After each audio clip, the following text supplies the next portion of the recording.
May problema ba ang buhay mo? Huwag kang mag-alala. May advice ako. Pakinggan mo. Alam nyo, ganyan talaga ang buhay. Parang life. Basta yung importante ay mahalaga. At kung saan ka masaya, dun ka happy.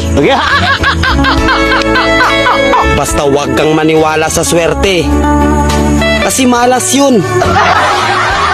Minsan ay sometimes, kaya matuto tayong tumanggap ng acceptance.